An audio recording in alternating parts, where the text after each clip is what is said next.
Tepat beberapa jam yang lalu, Shin Tae-yong tertangkap media masih berada di Indonesia.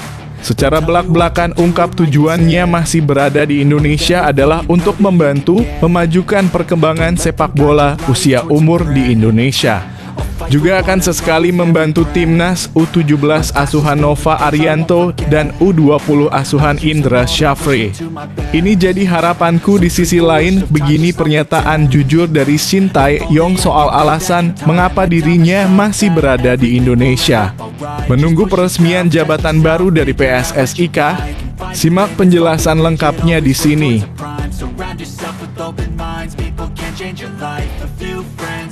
Ruben Amorim, pelatih utama Manchester United, tertawa mendengar kericuhan soal kepelatihan yang terjadi di Indonesia. Pelatih kelas dunia itu pun ikut mengomentari tentang kepergian Shin Tae-yong dari timnas Indonesia.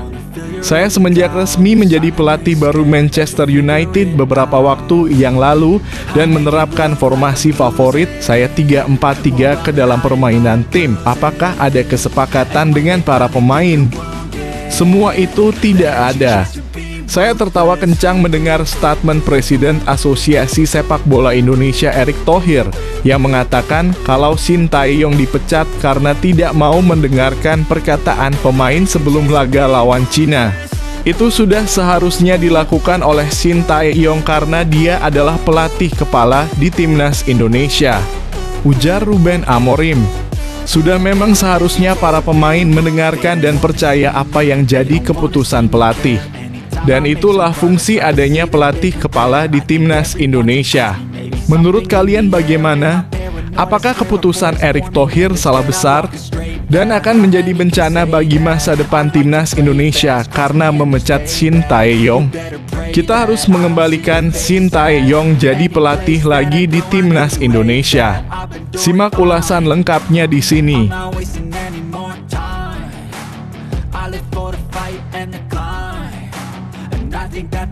Yes, mantap.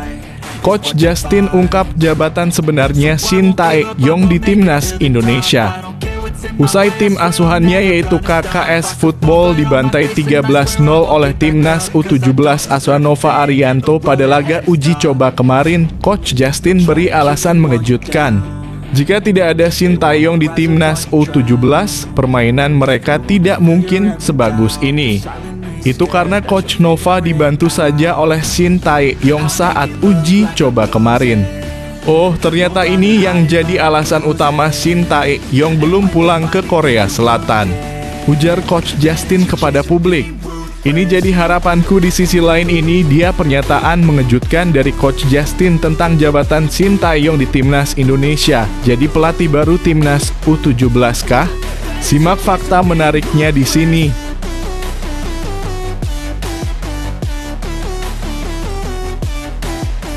Ini super duper mantap.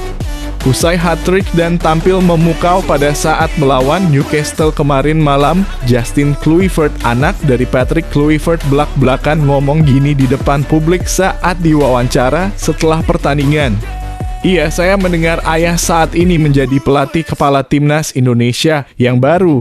Sudah ada ajakan bergabung juga dari ayah saya dan PSSI untuk bela timnas Indonesia.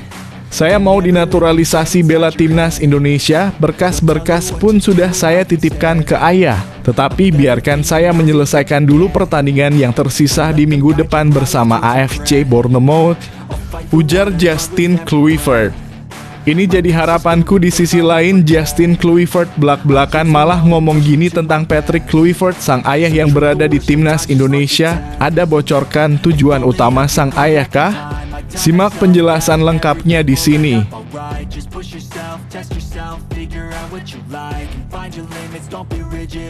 Usai kalahkan PSV Eindhoven di kandang, Eliano Reijnders langsung ajak Ryan Flamingo untuk gabung bela timnas Indonesia jelang lawan Australia pada bulan Maret nanti. Saya sudah mengajaknya dan dia bersedia untuk membela timnas Indonesia. Tinggal menunggu mendapat panggilan saja dari PSSI untuk hal ini, ujar Eliano. Ini jadi harapanku. Di sisi lain, begini tanggapan Ryan Flamingo usai kalah 3-1 melawan Eliano Reijnders. Saya tertarik untuk bela timnas Indonesia. ujarnya. Simak fakta sebenarnya di sini.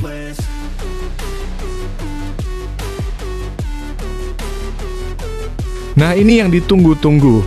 Doa publik satu Indonesia terkabul.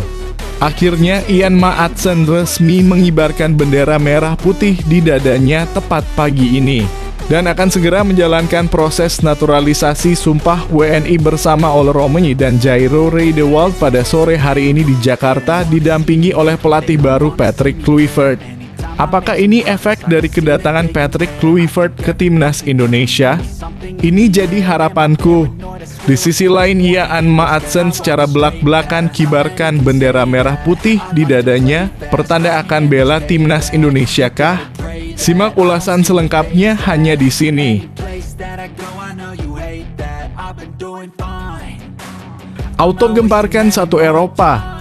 Erick Thohir konfirmasi Mitchell Bakker sudah serahkan dokumen berkas-berkasnya ke PSSI dan akan segera diproses untuk kelolosannya di regulasi FIFA.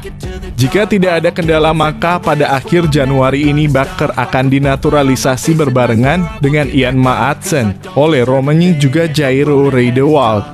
Maaf, berkas dokumennya baru ketemu pagi hari ini dan sudah saya serahkan pada Pak Erick Thohir, ujar Bakker. Ini jadi harapanku. Di sisi lain, Erick Thohir konfirmasi kabar baik dari Mitchell Bakker yang sedang diproses oleh PSSI. Simak berita selengkapnya di sini. Kerasukan Valverde. Calvin Verdonk tepat tadi malam bantai Fortuna Sittard di kandang dan cetak gol roket kelas dunia yang masuk nominasi Puskás 2025. Denny Lanzar terpantau menonton pertandingan tersebut dan terpukau oleh kualitas seorang Calvin Verdonk. Ini akan menjadi awal yang baik bagi langkah timnas Indonesia untuk lolos ke Piala Dunia 2026. Kita semakin yakin kalau kualitas pemain kita itu levelnya sudah berada di tingkat Eropa bahkan dunia. Akan semengerikan apa ya ketika nanti timnas Indonesia melawan Australia di bulan Maret? Ini akan menarik dinantikan. Simak penjelasan lengkapnya di sini.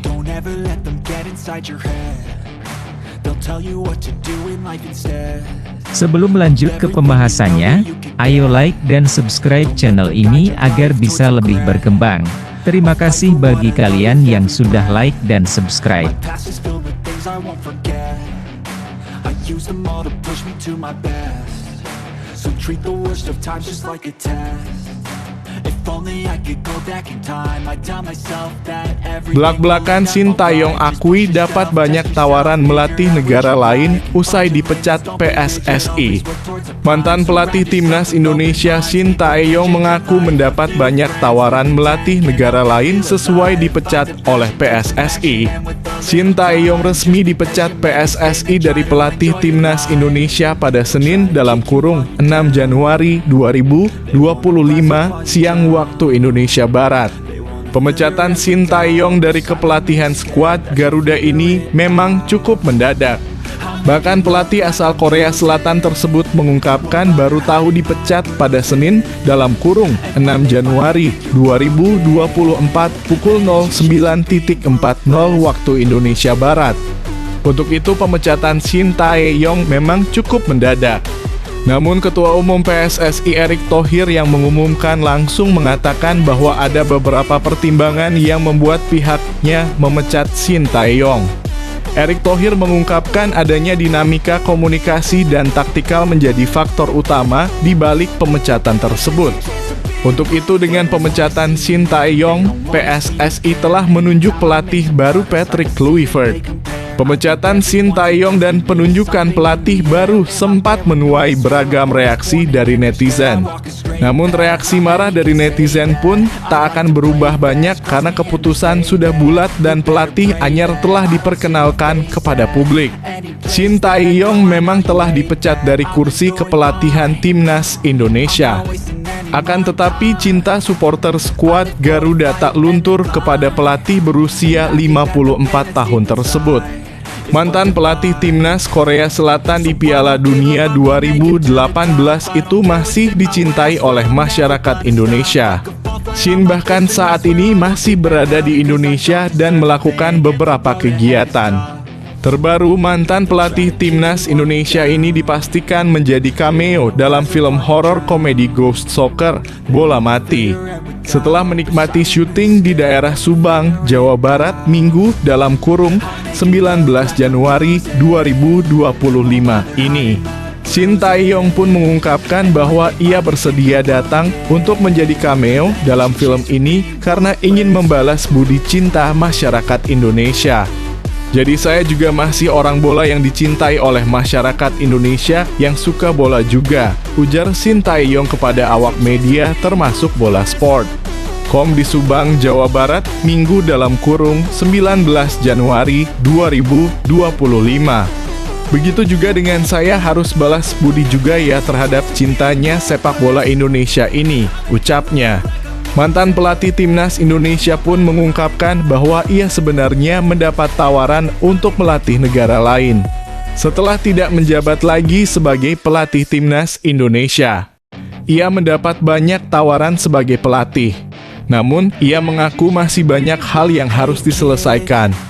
Oleh karena itu, saat ini tawaran melatih negara lain belum ia ambil. Shin Tae-yong mengaku akan menikmati waktu istirahat terlebih dahulu. Apalagi selama ini ia telah fokus dengan timnas Indonesia, sehingga ia ingin istirahat terlebih dahulu. Tawaran sangat banyak, tetapi ada masalah yang harus diselesaikan, kata Shin Tae-yong. Jadi ya, saya belum ambil dulu dan ingin istirahat dulu saat ini, tuturnya.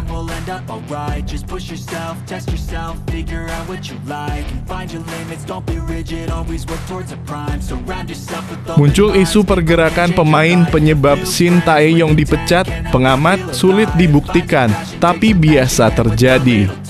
Posisi pelatih memang sangat rentan akan pemecatan di tengah jalan. Isu ini juga sempat beredar luas mengiringi proses pelengseran Shin Tae-yong sebagai arsitek timnas Indonesia. Namun secara kasat mata bagi kita yang berada di luar pusaran PSSI dan timnas Indonesia tentu sulit membuktikannya. Erick Thohir sebagai orang nomor di PSSI tentu tak mengungkap detail kronologis penyebab dibalik penghentian kontrak Shin Tae-yong. Dia harus diplomatis menyampaikan beberapa faktor penyebab penghentian kerja sama dengan Shin Tae-yong pada jumpa pers Senin dalam kurung 6 Januari 2024 lalu.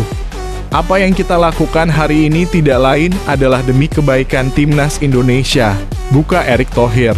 Tetapi dinamika daripada timnas Indonesia perlu juga menjadi perhatian khusus oleh kami dalam evaluasi.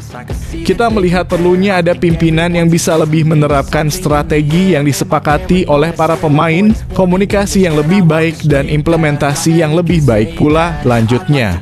Namun jika dirunut ke belakang adanya rapat khusus pemain jelang pertandingan timnas Indonesia saat mengalahkan Arab Saudi 2-0 lalu, setidaknya bisa ditarik benang meraih kemungkinan munculnya gerakan itu.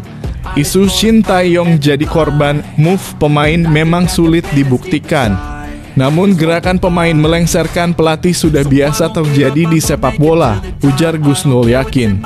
Saya juga pernah mengalaminya saat jadi pelatih klub.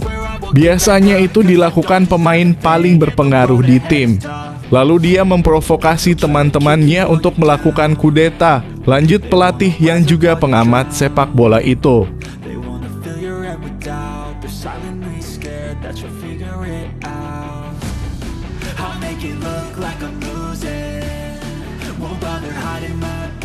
Timnas Indonesia U17 gulung tim KKS asuhan Coach Justin dengan skor 13-0. Timnas Indonesia U-Strip 17 terus mempersiapkan diri tampil pada Piala Asia U-Strip 17 2025. Teranyar, tim Garuda Asia bersua Korea Selecao dalam kurung KKS pada laga uji coba Jumat dalam kurung 17 Januari 2025 sore waktu Indonesia Barat dan meraih kemenangan 13-0. Tim asuhan Nova Arianto tersebut meladeni KKS besutan Coach Justinus Laksana di Stadion Sijalak Harupat, Kabupaten Bandung. Kedua tim menjalani pertandingan dalam 3 babak dan setiap babaknya berlangsung selama 30 menit. Pada babak pertama, Timnas Indonesia U-Strip 17 tampil impresif. M. Zahabi Gholi DKK berhasil unggul 3 gol tanpa balas pada babak tersebut. Masuk babak kedua, tim Garuda Nusantara menambah 7 gol lagi, sedangkan babak terakhir sukses mencetak 3 gol. Sampai duel berakhir, Timnas Indonesia U-Strip 17 menang 13 hingga 0 atas Korea Selecao. Timnas Indonesia U-Strip 17 menggelar pemusatan latihan di Bandung sejak 9 Januari lalu sampai 20 Januari 2025. Training camp tim Garuda Asia bertujuan sebagai persiapan tampil di Piala Asia U-Strip 17 2025. Turnamen tersebut akan berlangsung di Arab Saudi pada 3 hingga 20 April 2025. Tim Garuda Asia masuk pot 4 bersama Timnas Oman U-Strip 17, Timnas Uni Emirat Arab U-Strip 17, dan Timnas Korea Utara U-Strip 17. Pengundian penyisihan grup Piala Asia U-Strip 17 2025 bakal digelar di kantor AFC Kuala Lumpur, Malaysia, 23 Januari 2025. Timnas Indonesia U-Strip 17 diharapkan bisa melaju jauh di Piala Asia U-Strip 17 2025 sehingga dapat lolos ke Piala Dunia U-Strip 17 2025 Qatar pada 5 hingga 27 November 2025.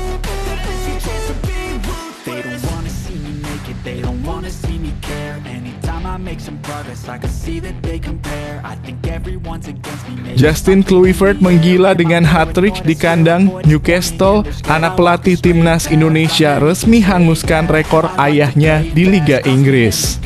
Justin Kluivert, anak dari pelatih Timnas Indonesia Patrick Kluivert, resmi menghanguskan rekor ayahnya sendiri usai cetak hat-trick dan assist melawan Newcastle United.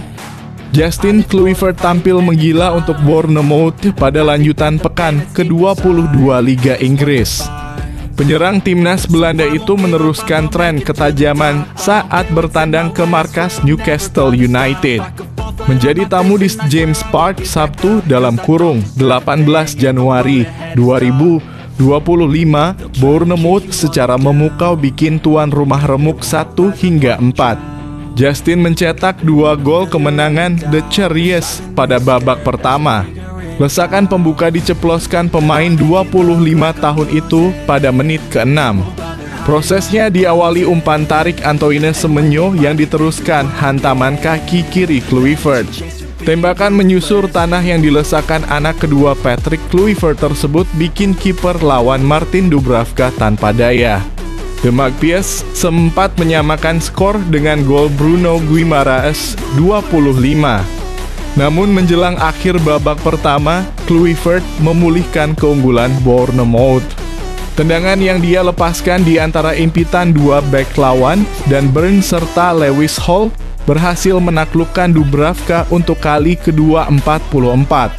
Dengan 2 gol tersebut, Justin resmi menghanguskan rekor ayahnya sendiri, Patrick, yang tercipta 20 tahun silam. Meski berstatus pemain lawan bagi Newcastle United, Justin sudah mencetak lebih banyak gol dalam pertandingan Liga Inggris di James Park daripada sang ayah. Patrick Kluivert memperkuat The Magpies pada 2004 hingga 2005 dengan catatan 6 gol dalam 25 partai Premier League. Namun hanya 1 gol diantaranya yang dia cetak saat main di depan publik James Park. Momennya terjadi saat Newcastle menjamu West Brom 25 September 2004.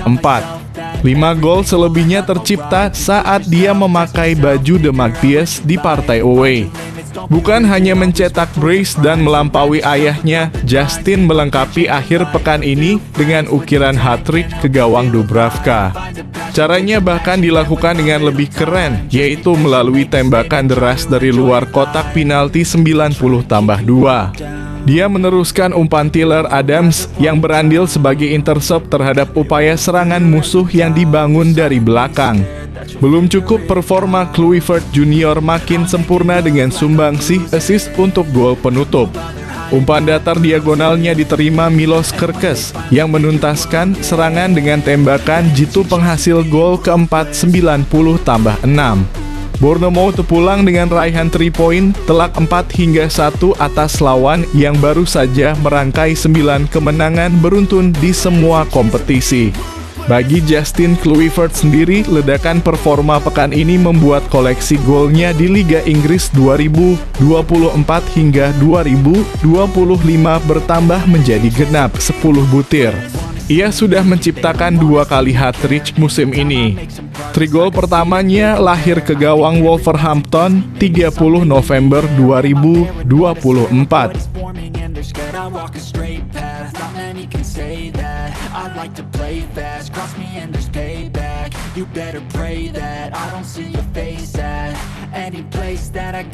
Denny Lanzaat pantau langsung Eliano Reijnders di laga PEC Zwolle versus PSV Eindhoven, resmi dipanggil ke timnas Indonesia.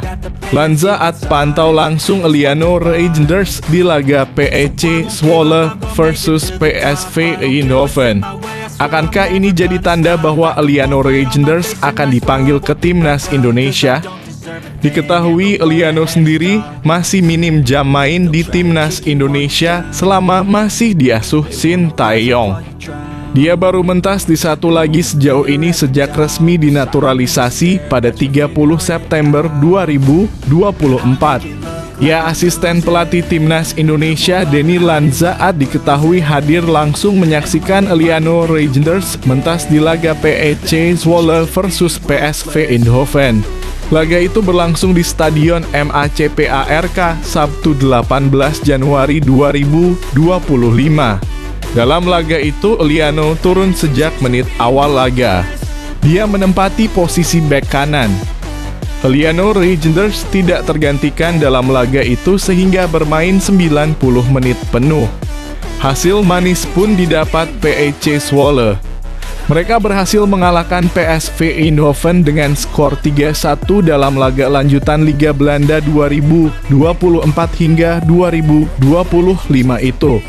Momen Denny Lanzaat menyaksikan Eliano Reijnders berlaga dalam laga itu terlihat dalam unggahan akun Instagram @ichalhaq. Dia berfoto bersama dengan Denny Lanzaat dan juga Eliano Reijnders yang masih mengenakan jersey PEC Zwolle. Kehadiran Denny Lanzaat dalam laga itu akankah jadi pertanda bahwa Eliano akan diandalkan di timnas Indonesia? Skuad Garuda sendiri akan berlaga lagi pada Maret 2025. Timnas Indonesia dijadwalkan melakoni 2 pertandingan lanjutan grup C babak ketiga kualifikasi Piala Dunia 2026 zona Asia. Mereka akan tandang ke markas Australia pada 20 Maret 2025 dan menjamu Bahrain pada 25 Maret 2025. Jika benar bermain, Eliano Reijnders akan mendapat kesempatan main lebih di timnas Indonesia. Sebelumnya dia kesulitan mendapat jam main di skuad Garuda saat masih ditangani Shin Tae-yong. Sejak dinaturalisasi menjadi WNI pada akhir September 2024, Eliano Reijnders baru sekali membela timnas Indonesia. Hal itu tepatnya terjadi saat skuad Garuda tandang ke Bahrain. Itu pun Eliano bermain dari bangku cadangan dalam laga yang berakhir dengan skor 2-2 itu.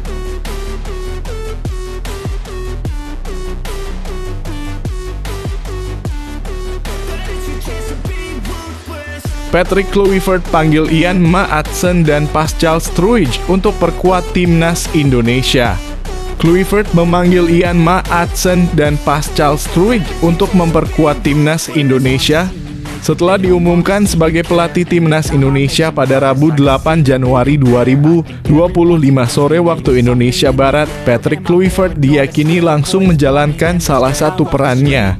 Peran yang dimaksud adalah membujuk pemain-pemain keturunan kelas dunia agar mau dinaturalisasi menjadi warga negara Indonesia dalam kurung WNI untuk memperkuat timnas Indonesia.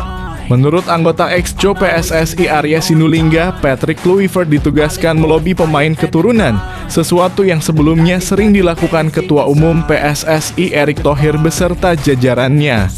Dengan head coach level yang seperti ini, nanti dia juga yang akan melobi pemain-pemain diaspora yang selama ini mungkin belum terbujuk untuk mau masuk ke kita Indonesia. Kata Arya Sinulinga kepada awak media termasuk Okezone pada Selasa, 7 Januari 2025. Lantas, siapa saja pemain yang belum berhasil dibujuk PSSI namun berpotensi luluh ketika didekati nama besar Patrick Kluivert? Sosok Ian Maatsen dan Pascal Struijk berpotensi jadi nama yang dimaksud. Pascal Struijk dan Ian Maatsen bukanlah pesepak bola sembarangan. Tingginya harga pasar yang dimiliki keduanya menjadi bukti kualitas mereka. Ian Maatsen yang kini berstatus pemain Aston Villa memiliki harga pasar mencapai 32 juta euro atau setara 534 miliar rupiah. Harga pasarnya dijamin meningkat jika pemain yang membawa Borussia Dortmund lolos ke final Liga Champions 2023 hingga 2024 ini berhasil menjadi pemain reguler Aston Villa plus bersinar di timnas Indonesia. Sementara Pascal Struijk sudah bertahun-tahun eksis menjadi back top di Premier League dan Division Championship. Kini harga pasarannya mencapai 15 juta euro atau setara 250 miliar rupiah. Kabarnya Tottenham Hotspur dan Brighton dan Hove Albion berminat mengamankan bek bertinggi badan 190 cm tersebut.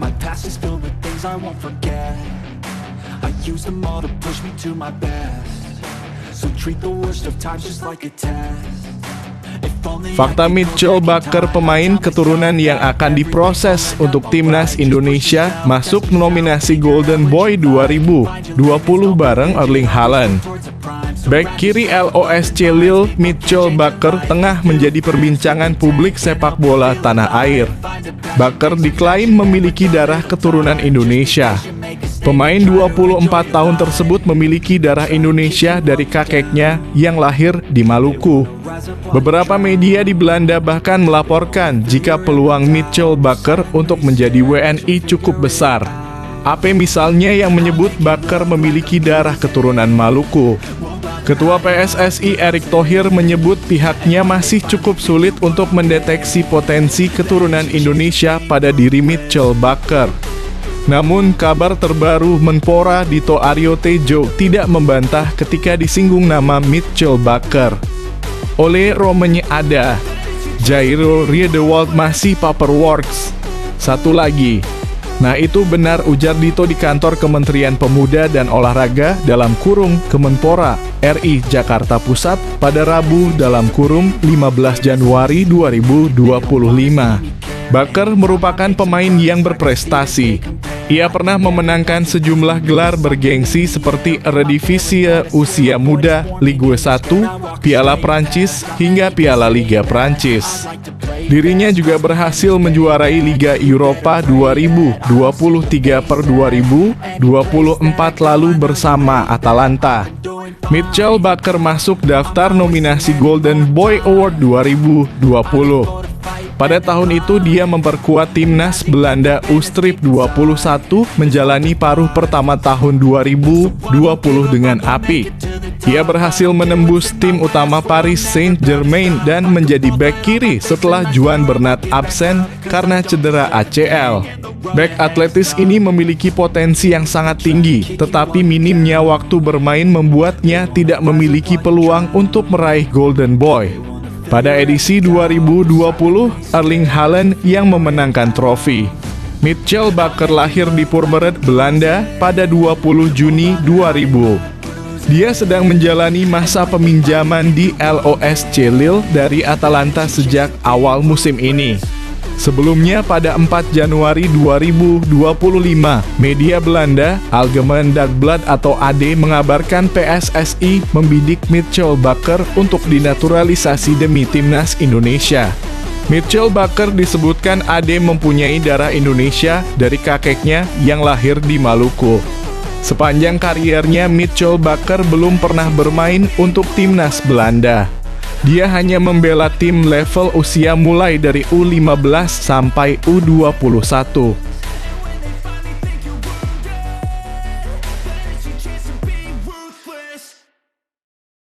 Calvin Verdonk gol roket untuk NEC Nijmegen di Liga Belanda. Timnas Indonesia bakal makin terengginas nih. Kekuatan Timnas Indonesia bakal makin terengginas dengan penampilan memukau satu di antara penggawanya, Calvin Verdonk, di kompetisi top Eropa. Verdonk bersinar dalam penampilannya untuk NEC Nijmegen di Liga Belanda pekan ini. Calvin Verdonk ikut mencetak salah satu gol kemenangan NEC Nijmegen ke gawang Fortuna Sittard pada lanjutan pekan ke-19 Eredivisie 2024/2025 di Stadion Goffert. Sebuah gol roket dilesakan bek sayap Timnas Indonesia itu ke gawang Fortuna Sittard pada menit ke-71. Memanfaatkan bola liar di kotak penalti lawan, tanpa ampun pemain berusia 27 tahun itu melepaskan tendangan keras dengan kaki kirinya. Bola meluncur deras tanpa bisa diselamatkan kiper Luuko Opmans.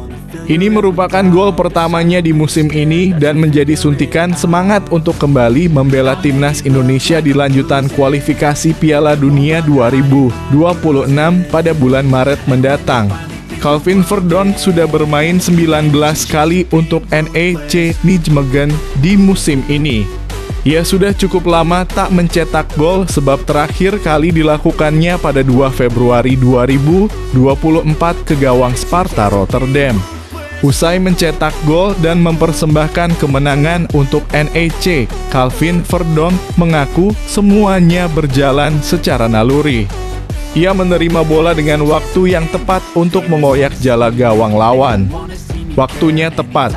Saya tidak berpikir, saya hanya menembak, ujarnya dikutip dari Forza NEC. Calvin Verdonk turut buka rahasia ia bisa menjadi pemain yang cukup menonjol di timnya.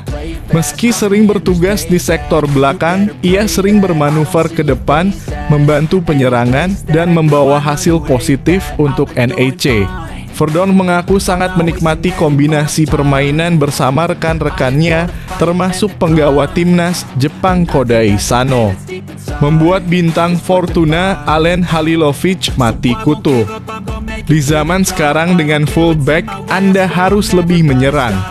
Jika Anda membandingkan saya sedikit dengan Brian Pereira di sebelah kanan, saya lebih merupakan back sayap yang sedikit lebih rendah dalam membangun serangan, ujar Verdonk.